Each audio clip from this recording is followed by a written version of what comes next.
So good afternoon to you all. You're all very welcome to this webinar. It's lovely to have you here with us today, and thank you very much for joining this event. So it's fantastic to be able to see so many people in the flesh and to have so many people here for this fantastic event. So on behalf of the Institute for the Study of European Law at City Law School, I'd like to welcome you all to our first webinar of this academic year. And to introduce myself, I'm Elaine Fine. I'm the Jean Monnet Chair of Law and Transatlantic Relations at City Law School. And the event that we're having today is a fantastic first kickoff event for this academic year. And we're really pleased to have a book talk with Professor Bradford from Columbia Law School as our first event of the year. And it's, we're delighted to welcome her back virtually to City Law School. Anu has been here quite recently. It's fantastic to have you back, Anu. And we have several events from the Institute from the Study of European Law in the next few months. So please do keep an eye on our events going forward. So without further ado, I'd like to introduce you to our fantastic lineup of speakers and discussants who I think that you're hopefully will really enjoy this event. And to start off with, Anu is the chair, the Henry Moses Chair of Law and International Organizations at Columbia Law School, and is the author of a really iconic article from 2012 on the Brussels effect. And we're delighted to see that it's become a really fantastic book in 2020, The Brussels Effect, which was published just a few months ago, but arguably the salience of it is increasing by the day. And it's wonderful to have her here. And I think it's a really interesting study of law and global governance. So we're delighted to have you back, Anu, and to have this conversation going.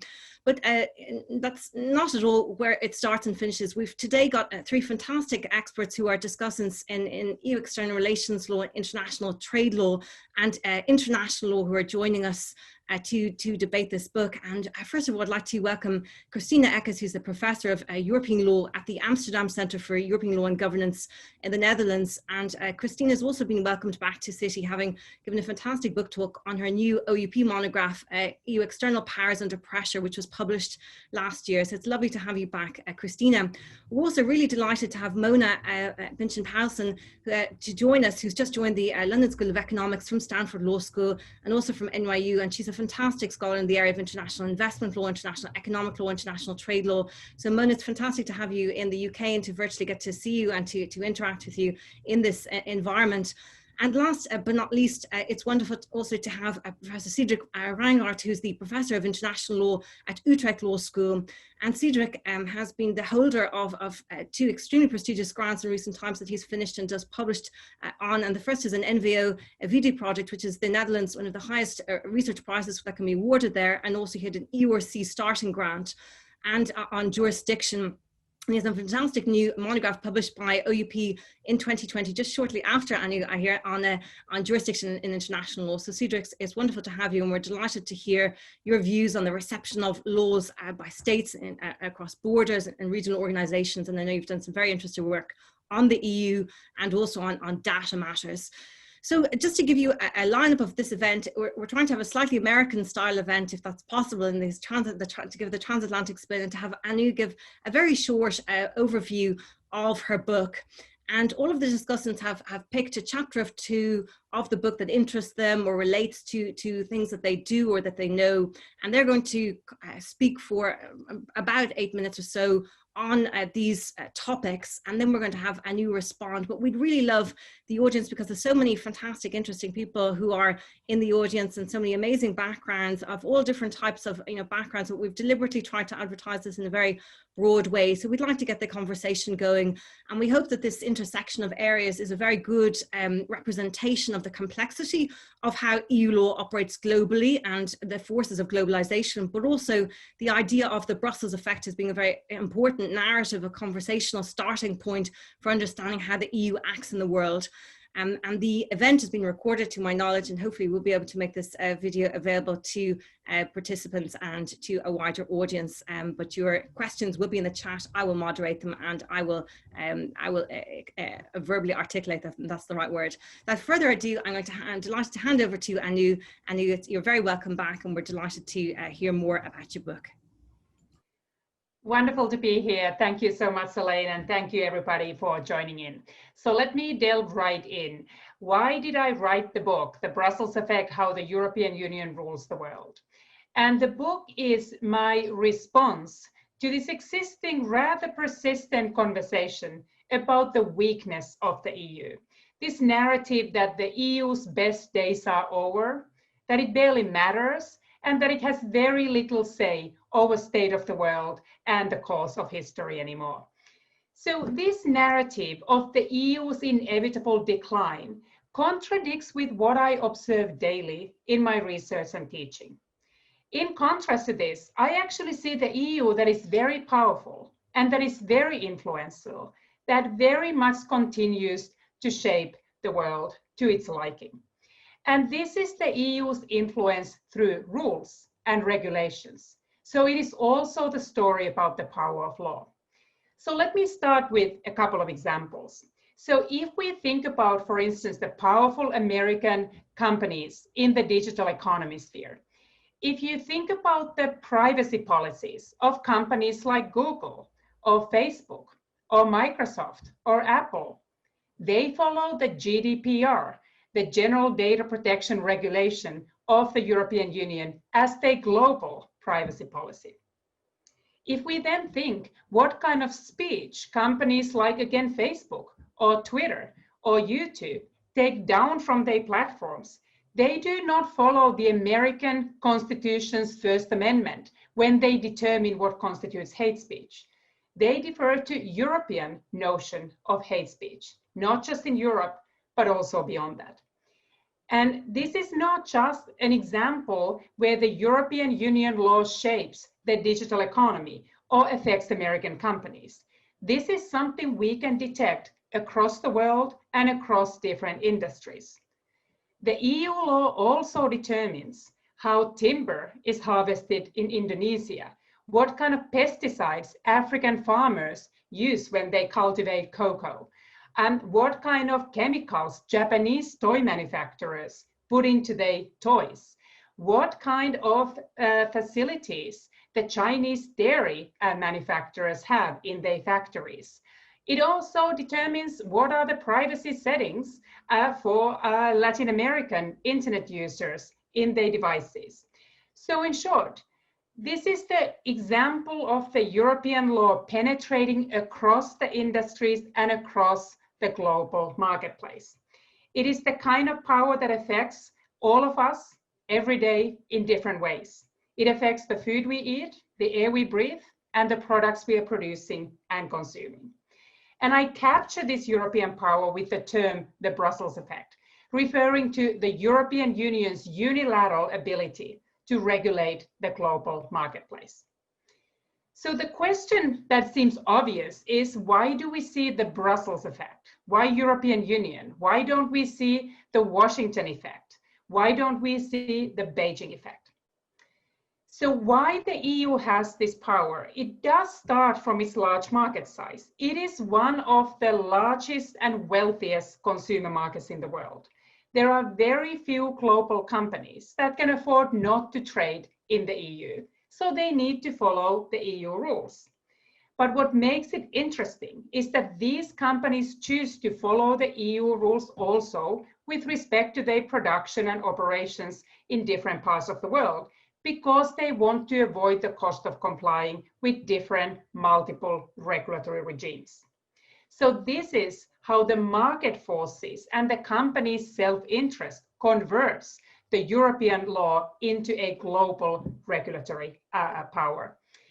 And so to the question of why the Brussels effect, because if we talk about a large market size, why don't the companies follow globally the American standards? Why don't they follow the Chinese standards? And the argument of the book is that the market size is not enough. You also need to have the regulatory power, the legal institutions that help you convert that market size and influence into tangible regulatory power. That is the way to unleash the power of the markets and actually regulate them globally. There is no comparable regulatory capacity yet, at least in China. China is starting to build that regulatory capacity, but it will be a while before they will have the expertise and ability to promulgate the kind of rules that the Brussels is able to generate and to enforce those extraterritorially. In Washington, D.C., there's plenty of regulatory capacity. The difference is that Washington has chosen to let that regulatory capacity largely sit idle. There is very little political will to actually deploy that regulatory capacity and pursue stringent regulation. Because the companies prefer to converse to the most stringent regulator, because that ensures that they have access to all the different markets around the world. And Washington, the United States, has voluntarily ceded that stage to the European Union by choosing to primarily deregulate and not be a player in that game. So those are some of the dynamics that I want to start by setting out the thesis of why we see the Brussels effect. It is a generic theory of how any given jurisdiction can rule the world. But it is an argument how today the EU is the only jurisdiction that is in the position to actually engage in that kind of behavior. So let me end by saying that what I also want to invite with the book is a conversation about what power means and what kind of power matters today. There are many ways to think about power, and often we have thought about military power, we've thought about economic sanctions, we've thought about harder power, or we've talked about soft power. So this is the way how the book frames power as a power of law, as a power through regulations. It is something that is not coercion or something that is not dependent on cooperation. So in many ways, it is a power that is particularly deployable, not very costly for the EU to deploy. It is very durable, and it is very difficult for the others to undermine, because it is really harnessing the forces of the markets. It is harnessing the self-interest of the companies to transport that power and let the European Union penetrate the global marketplace. So with that, I would love to hear from the wonderful commentators in this panel, and I'm happy to engage in any dimension of the Brussels effect or beyond that you want to engage in. Super, thank you very much, Anu. That's fantastic, a brilliant synopsis. So Anu has kindly agreed to take all the extremely difficult questions about Brexit and so on. She even encourages perhaps later on. So please, can people in the audience with questions put them into the chat box, into the Q&A box. So without further ado, I hand over to the first discussant, to Christina. Christina. Many thanks, Elaine. Many thanks for having me. I want to start by saying I thoroughly enjoyed the book, and maybe that is not so important, because whether I enjoyed it doesn't necessarily mean that we share that interest. But what I want to say is, after having studied the EU for so long, I think what Anu managed to do is to bring out something that is intuitive for someone who has worked with the EU for so long, but she has done it with thorough research and brought it on the agenda in a very different way. And I think also kicked off the possibility for further research in that regard. Having said that, I'm of course here to discuss and maybe criticize to an extent. So I want to challenge a couple of things in the book, of course, starting by the discussion of legitimacy at the end. So the question of the normative desirability of the Brussels effect. And I think I want to start by the protectionism argument. And Anu hasn't mentioned this in her talk at the beginning, but she analyzes to what extent the Brussels effect is protectionism and comes to the conclusion that there's no systematic protectionism in the EU. And I probably agree with that. And I think it's convincing how she outlays that. But what I want to challenge is basically that everything is political. So every choice that the EU makes to either list or delist hazardous substance is a political choice. And it's also driven by economic interests. I think one of the core cases here is the PFOS case, for those who are very familiar with the case law.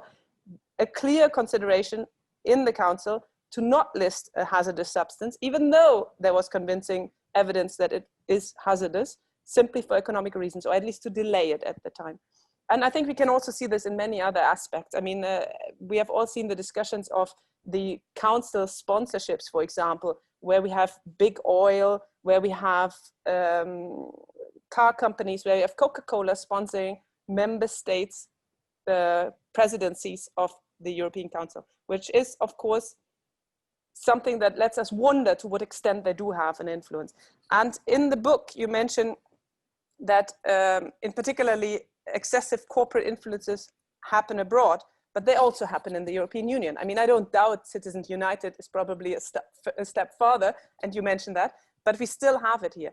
And I also, if everything is political, then the core question is, of course, even the soft protectionism, if you want to call it like this, not a targeted protectionism, and protectionism that you also mentioned, where you say not balancing costs and benefits of the invention in the tech sector correctly could be because there are no or very few European tech companies. Even if that's the case, even if it's a blind spot, it still imposes our views of what is important on other parts of the world.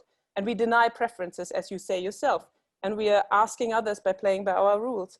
And I think in the chapter, you forgive that by calling it benevolent and by giving it therefore a positive normative connotation. But I would argue that even if it is benevolent, it is not normatively justified. I would say that in today's time, we have a right to justification. We have a right to participation. We have a right to make the rules that we're subject to, or at least you could say, if you don't want the democratic legitimacy argument, which is maybe one step too far, then we should be subject to rules that we normatively should agree to if asked. So this is like the Habermas argument here. And I think that line of argument comes a bit too short. The question of, is there sufficient justification? And maybe should the EU justify better if it benefits from the Brussels effect? So I fully agree there's no unambiguous answer to the desirability of the Brussels effect. So I'm again with you on the conclusions. I just think this is something that should come up more. So what is the EU's obligation to justify?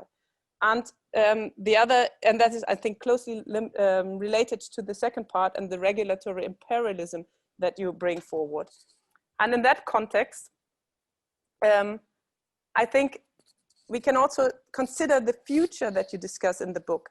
The imperialism, is the imperialism possible in the future? And you come to the conclusion, and you also mentioned that in your introduction, that it's very unlikely that we will have very shortly a Beijing effect. And I think, yes, you convinced me. I'm reading your book and I'm convinced. But maybe that's not so much the point. Maybe the point for the future is more to see whether the Brussels effect wears off, whether it's not working, not whether anyone else is replacing the EU. I would probably intuitively agree that that is unlikely, but can we exercise it? And I think in that sense, it is actually interesting, the Brexit case study, where we will see in reality, and I think we will get to that in a moment, what your views are on it, but we will also see in reality to what extent this is true. And then taking Brexit, of course, we're talking about a very close country, a country that is in such proximity and with so much trade relations as no other country. So I think it's an excellent test case. So I think you should be very happy for that field study, let's say. But I also think in that future context, we should consider that normative problem and the normative challenges to it. You say that there's an anti-globalization or both, you mentioned both, an anti-Europe or anti-EU sentiment. And I think that confirms to an extent that you need this justification if you mess with other people's standards in a way that they might not choose if they were given the choice. And this relates me to a couple of questions. I also want to get a couple of questions in that were still unclear to me, but maybe that is also, of course, my own reading. And one is, you start by saying that for a long time, the Brussels effect has been unintentional, but that that the EU has moved to a more conscious external agenda with the Brussels effect. So I would be wondering whether you have an evaluation of which part is intentional. And I think the intentional part you mentioned, for example, is in the chapter on the environment, and I want to also quickly refer to that, on the aviation directive, and the point that the aviation directive, so in the context of the European Union's emission trading system, that we have not extended it to flights, even though that was the original intention, to inbound, outbound flights from the European Union, and that this has been suspended because of pressure, to say it shortly, pressure by other countries. And it was harshly criticized, and you also say that. And I think the reason it was harshly criticized was partially, That would in any way be my reading, because it was intentional, because it was clearly something targeted at foreign airlines. And so my question is, does that matter? Does that matter for the, and what part do you think of the Brussels effect is intentional or unintentional? And I think related to that, my question would be, what role does the European Court of Justice play? Sorry, after all, I'm a lawyer and I will come back to that. Because it's also mentioned in your book in the different chapters. We have the data protection Schrems, Google, Spain. We also have in the environmental chapter, the cosmetics ingredients case. So there's plenty of examples where the Court of Justice gave rulings that have an effect outside.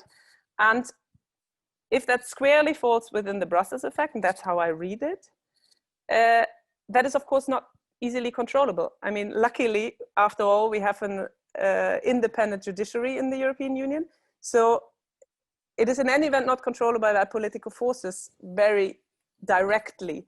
And that leads me also to the question, to what extent is that something that we could rein back, or that is problematic, but that takes a life of its own through the European Court of Justice?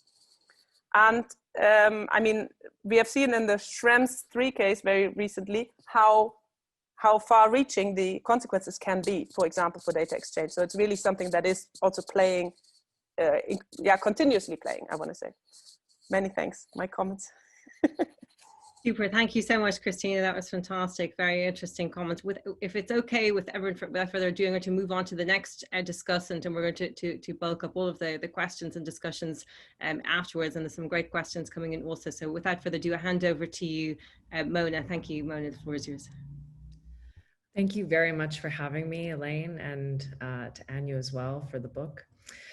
So, you know, I'm going to be talking about my thoughts that came out of it, and particularly in context now moving to the United Kingdom as a Canadian and having spent the past 4 years in North America. So UK trade policy has seen a series of controversies, obviously, in the past 4 years, intense discussions of how the United Kingdom can divorce the EU, first with the withdrawal agreement and continuing on now to what happens once the transition period is over this coming January.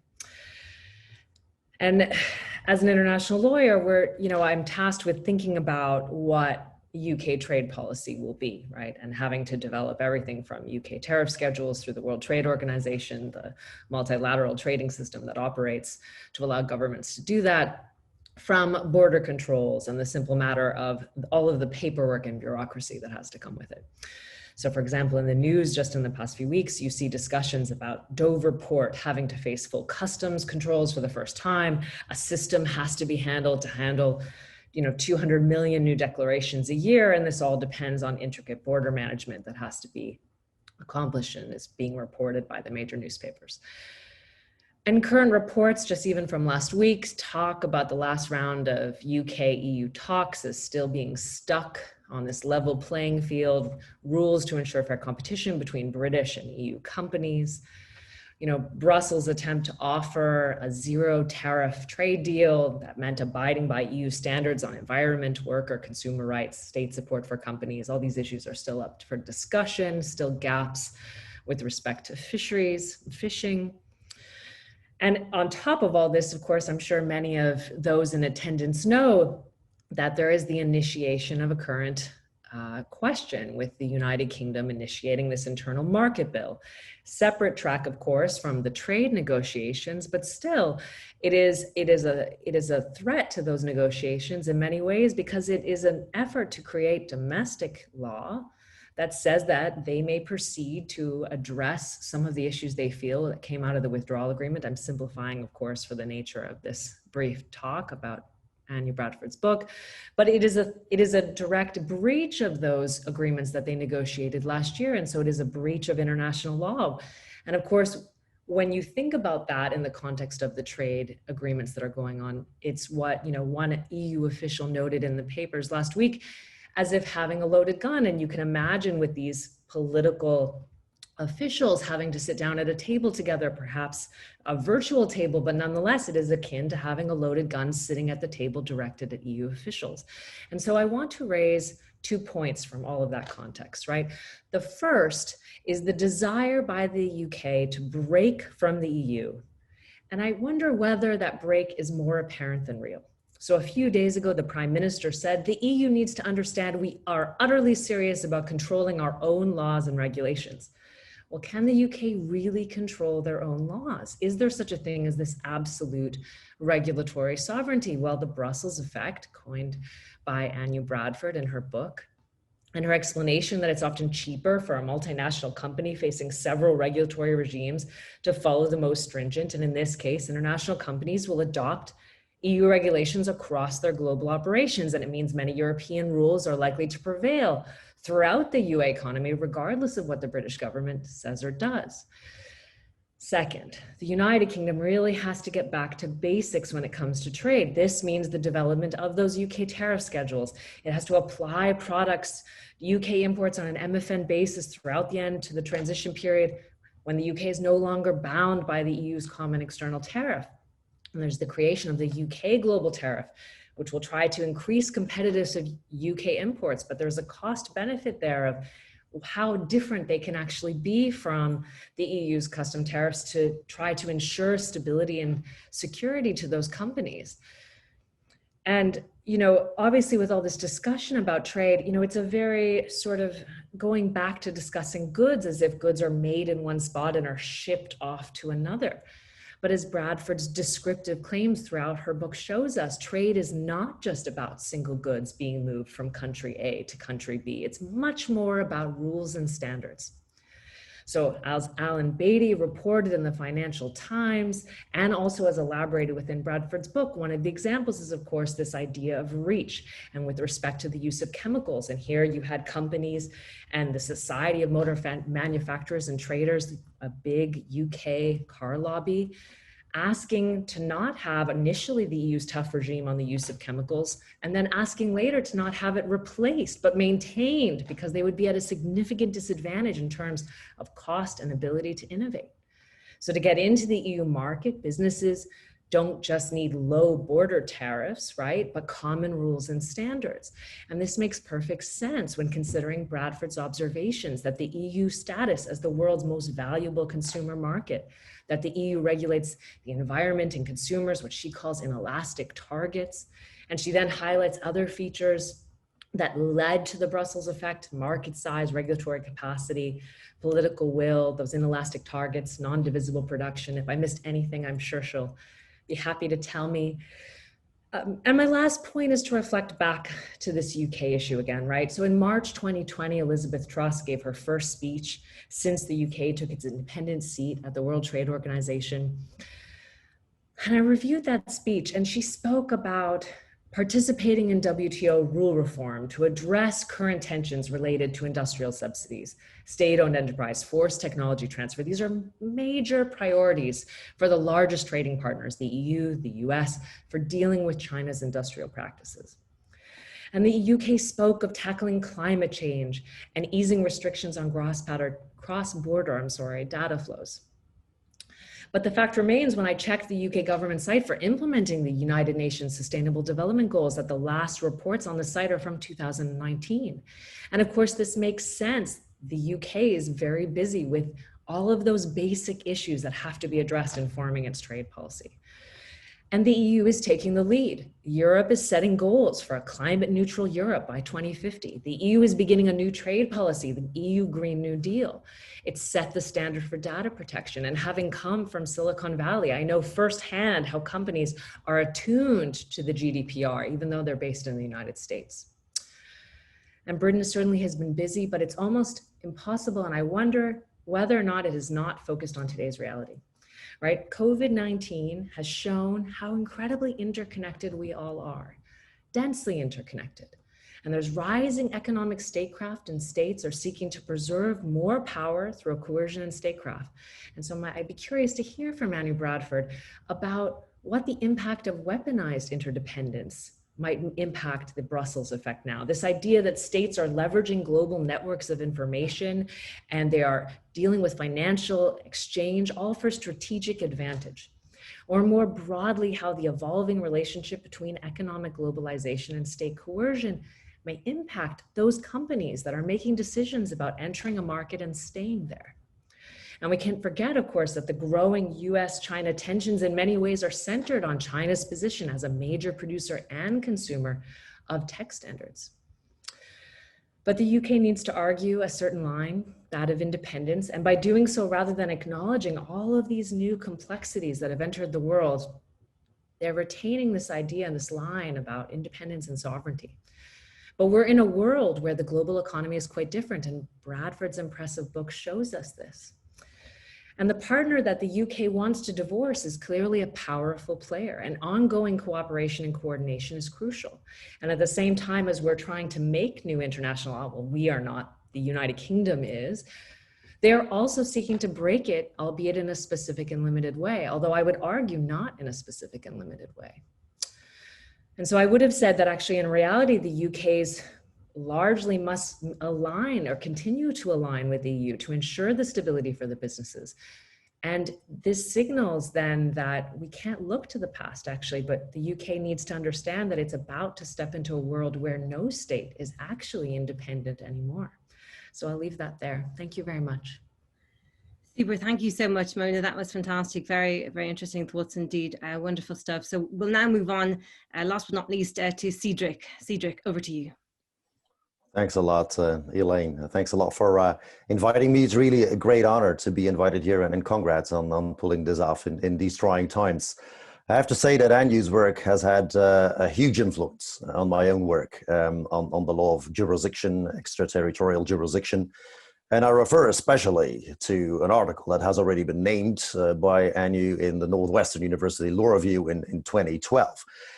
So Elaine also referred to that article. And I'm glad to see that Anyu has turned this article into a full-fledged book. And actually, I'd wished I could read this book before submitting my own manuscript for publication with AUP late last year. But, you know, it's never too late.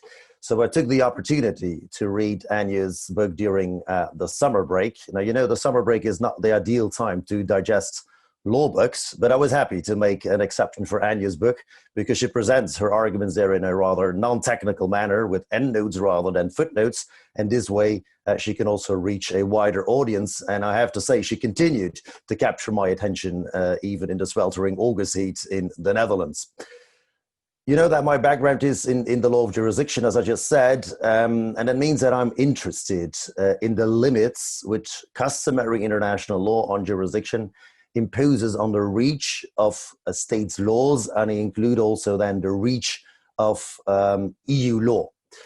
The Brussels effect, as Anyu has very well explained, is in essence a market-based projection of EU law outside the borders of the European Union. So clearly it has an extraterritorial dimension, and Anyu has also used the word extraterritoriality. Now this term extraterritoriality may raise alarm bells under the law of jurisdiction, as the EU may be seen to be legislating actually for non-EU countries. And Christina has also referred to that in her own comments. So I will also build on Christina's comments in this respect.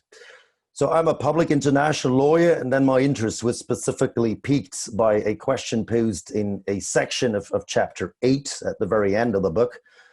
Namely, does the Brussels effect amount to regulatory imperialism, right? So again, I refer to Christina because she also tackled that issue. Anu's argument is actually, there is no problem of imperialism here, and I'm quoting from the book now, the EU is simply asking others to play by its rules when operating in its home market, right? So the Brussels effect itself, well, results from voluntary, non-coerced adoption of EU regulation by multinational corporations. Now, at the same time, she admits that foreign governments, like the US government, they have, and I quote again, a reasonable claim that the Brussels effect constrains its regulatory freedom, thereby undermining their sovereignty. So somehow there is a coercive effect, perhaps even though an indirect one.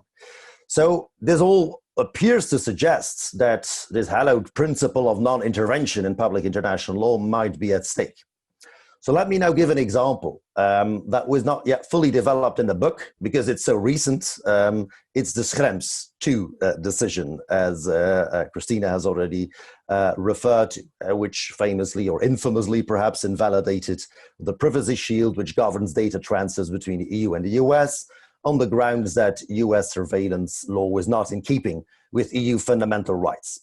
So this is really a fine example, you could say, of the Brussels effect in action, because the US is then required to upgrade its data protection law if it still wants to receive data from the European Union, also US-based operators. Now, I can tell you that commentators in the United States didn't take that lightly. They didn't mince their reactions, actually, to the Schrems II decision of the Court of Justice of the EU. For instance, there are two authors, Prof and Swire. They considered this, and I quote again, to be a nakedly extraterritorial assertion of EU jurisdiction.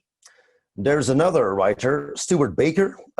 He's an attorney now, a former general counsel of the US National Security Agency.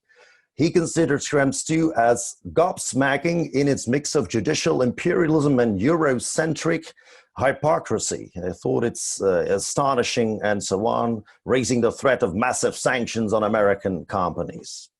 Right, so the question really is here whether the EU is not overreaching jurisdictionally in violation of this prohibition of intervention, principle of non-intervention.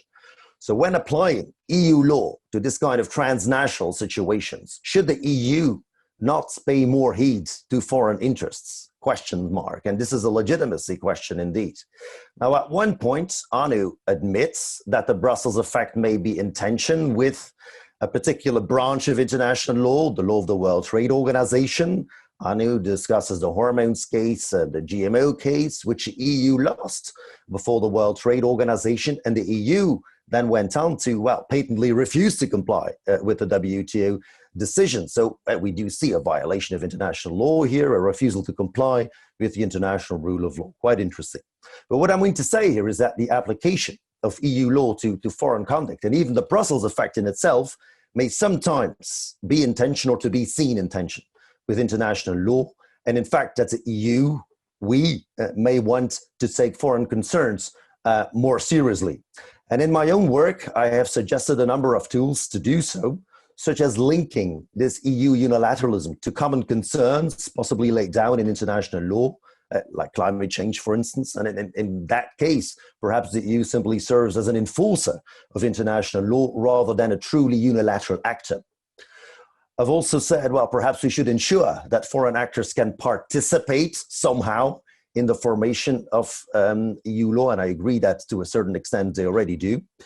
Or perhaps don't use too high a standard of equivalence, of equivalent protection. The Court of Justice of the EU looked at equivalent protection in the Schrems II case and believed that the protection given by the United States was simply not equivalent. Maybe they were too strict. And finally, the EU may perhaps want to assist foreign states and foreign operators so that they can meet the stringent EU standards. And this could perhaps occur more often. But I would say, regardless of this critique, I think that Anu has really masterfully shown how the EU, through the Brussels effect, can actually increase sometimes global welfare simply by making passive use of its market power. So to paraphrase Mark Twain, reports of the death of the EU are really greatly exaggerated. Because in fact, through its market regulation, the EU can exert these normative powers in ways that have not been theorized before. So congratulations to Anu for the book. Thank you.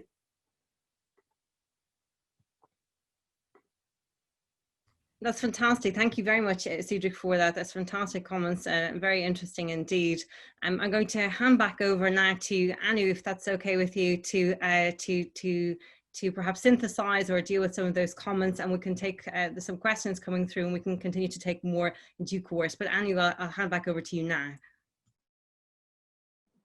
Thank you. Absolutely terrific comments. And I would love to devour all of them and address them all in great detail. But let me just maybe pull a few common themes that came from those and focus on the potential overreach, legitimacy, regulatory imperialism, and Brexit. And then we can see if we can address some of the other ones as well. So let me take the Brexit first, because I think it's very distinct, it's very important, it's very timely, and it's something that I think we all feel strongly about. So the argument, and I think Monnet summarized it really well, the argument that the book makes is that the Brexit does not undermine the Brussels effect as much as the Brussels effect undermines the Brexit. And it really portrays the Brexit campaign as being a manifestation of this false promise that was given of this regulatory sovereignty awaiting the UK on the other side of Brexit, and how that fights the fundamental logic of how the global economy operates. So as we all know, if you follow the importance of the trade flows, proximity matters.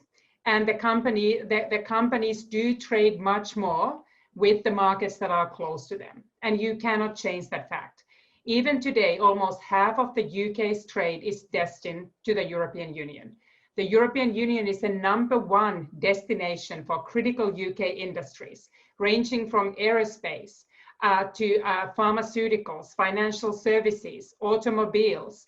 If you think about many of the ones that are absolutely critical, like chemical industry for the UK's economy. These companies need to continue to trade with the EU long after leaving the EU as well. So if you then think about the logic of the Brussels effect, will a UK car manufacturer choose to follow the EU standard in order to supply the consumer market that is 6 times that of its own? Or will it really want to set up a second production line in order to also serve the considerably smaller UK market? And they are not willing to do that. And that is what they have clearly communicated to the UK government before the vote and after the vote and during this transition period.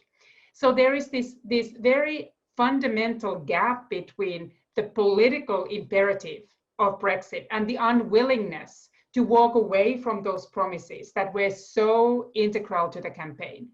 And then the economic reality that the UK needs to live in post-Brexit. And the way Monnet was also bringing in the global trade system, we always need to think about the alternatives. The idea that what was presented as the alternative was this idea of the global Britain, how the UK will go out and strike these trade deals with a bunch of different countries. And it is easier said than done. The world is quite hostile to trade today.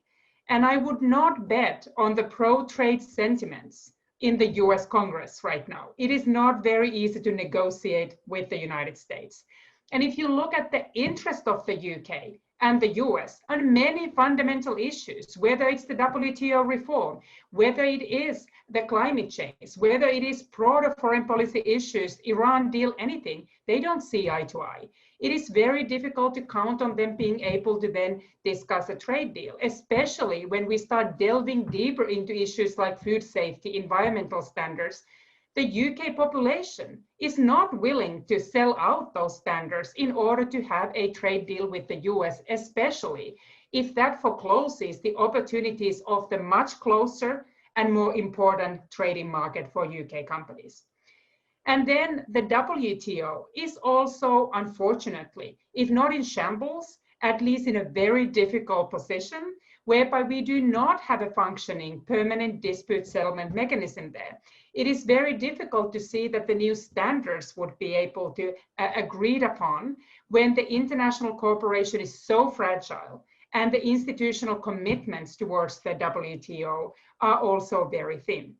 So the alternatives for the UK and the opportunity cost of forgoing the close trade relationship with the EU are extremely high. So that's something that I think that I'm really grateful for Monnet helping us understand the fundamental logic and its incompatibility with if you buy the theory of the Brussels effect, I think it has a very clear suggestions of what the future post-Brexit will look like for the UK. And something that I also mentioned in the book, that if anything, the UK companies might be living in a much more pro-regulatory EU after leaving the EU, because the UK's voice will no longer be around the table when those regulations are being set. There's much more space for the kind of Franco-German industrial policy views to prevail. There's much more space for new regulation to come in, because the UK has chosen to be a rule taker and not a rule maker. So that, I think, is also potentially disconcerting for those who wanted to promise this idea that we are unleashing ourselves from the regulatory sovereignty and reclaiming regulatory sovereignty. So let me now move on to one common theme that Christina and Cedric both brought up. And I'm really welcoming and grateful for that pushback. So this idea of the legitimacy of the occasional overreach, if you like, or at least the idea that the EU is exporting its standards and is de facto overriding the preferences of consumers and making it harder for foreign governments to regulate their own markets and provide these public goods to their citizens according to their democratically elected views and preferences. So there I would start from the strongest defense that I think the EU has, which is that it has the sovereign right to regulate the single market. And essentially that is what the EU is doing. And to take that right away from the EU would be fundamentally infringing the EU's own political autonomy. It is hard to say that the EU is a regulatory imperialist if a global company decides to follow the European rules in their business dealings with the rest of the world, when there is no coercion on behalf of the EU to ask them to do so. So those are that is, I think, the fundamental position that the EU can take. But I wouldn't necessarily end there and say that that has dealt with the question of legitimacy, or that is the only defense that the EU should invoke. So I think there is still something that the EU can do to ensure that it is not perceived as a regulatory imperialist, and to mitigate any resentment that can come up, especially when Christina says, when the EU is trying to be more intentional and deploy that power to its advantage. So there, I would also accept Cedric's invitation to think about how to incorporate the views of those foreign stakeholders that are being affected by the EU rules. And I take some comfort that the impact assessment process does indeed take the views from foreign corporations, foreign NGOs, foreign citizens. So it is part of at least the EU's file that it puts together in assessing what are the costs and the benefits and the implications of its regulation. And I would hope the EU to take that task very seriously, in part to preempt the kind of backlash, and to also ensure that the Brussels effect doesn't work against the EU's intentional, non-market-driven foreign policy objectives, including its development and assistance processes towards third countries. I also like the idea that Cedric mentioned that the EU can, and I think it often does, assist in the implementation of the EU standards. So the EU has also been very good at extending technical assistance in building the regulatory capacity. Of course, that is also the opportunity when you help third countries to set up their regulatory agencies to export your particular preferred regulatory regime. But it also comes with funding and with the building of that expertise. So the EU, especially vis-a-vis the countries that need that assistance, has been willing to give that assistance. So I also would say that the EU fundamentally is not a unilateralist by choice. It is a contingent unilateralist. The EU would welcome the opportunity to set these standards jointly. It does not want to be the only jurisdiction fighting climate change. The EU has very much been leading the Paris Accord process and other negotiations on international standards, whether it is at the ISO or whether it's at the Codex to discuss the food safety standards, the EU is very comfortable and very effective often in those settings. But the EU is not going to be at the mercy of any dysfunctionality of international standard setting processes. And if important countries like the United States is walking away from the Paris Agreement and is not abiding by the commitments towards mitigating climate change, the EU is not going to sit idle and say, okay, there's nothing we are going to do about it. It is going to push ahead with ambitious standards to try and tackle the problem on its own. And it benefits if through the Brussels effect, it can also offset the unwillingness of some of the countries' governments then to do their part and help mitigate climate change. So I think those are some of whether you use them as an argument that the EU does not insist on being the sole regulator, it welcomes the input, it welcomes cooperation, it has negotiated trade agreements, unlike, for instance, the United States, that has chosen to turn its back to international cooperation and inadvertently traded globalization to increasing Europeanization. So that's not the EU's choice. EU is willing to seek input. It is willing to offer technical assistance. It is incorporating foreign views in its preparation of the legislation. But I still think, and I try to be very nuanced about this in the book, that I concede that there is a legitimate question on whether the Brussels effect also has an adverse impact in some stakeholders around the world. I am not willing to say that the EU's regulation is always normatively beneficial, even within the EU, or that it would make everybody better off. It is not benevolent regulator for everybody in all the instances. But often the defense of what the EU does comes from this theory of the second best. Since we do not have always committed, resourceful governments that are able and willing to regulate at the sufficient level in their own markets, or functioning international institutions that could effectively engage in collective standard setting, the world often, on balance, is better off with the EU taking more than its share and externalizing some of its rules. So those are maybe some of the questions. I do want to bring up still when Christina mentioned how political it is and how lobbying is also taking place in the EU. That there again, I would maybe draw a contrast because it directly ties to this argument of political imperialism or regulatory imperialism.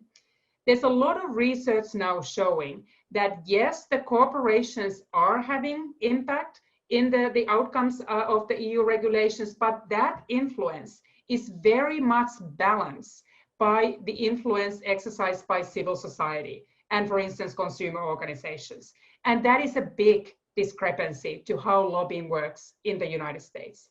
It is much more balanced in the EU. So one argument that I also mentioned in the book is that the regulatory standards in jurisdictions and countries like the United States may not today fully reflect the healthy democratic process to set standards in the US. The corporate power has exceeded often the voices of other stakeholders, and in many ways the EU is offsetting some of that democratic deficit in the US process that comes from the almost uncontrolled influence of the corporations and the ability to override the interest of citizens and consumers. So I mentioned that argument with the fully acknowledging that it is potentially controversial. It is something that does not fully alleviate the questions on legitimacy, but I think it balances and introduces some nuance to this question, whether it is always immediately anti-democratic if it exceeds the polity of the European Union.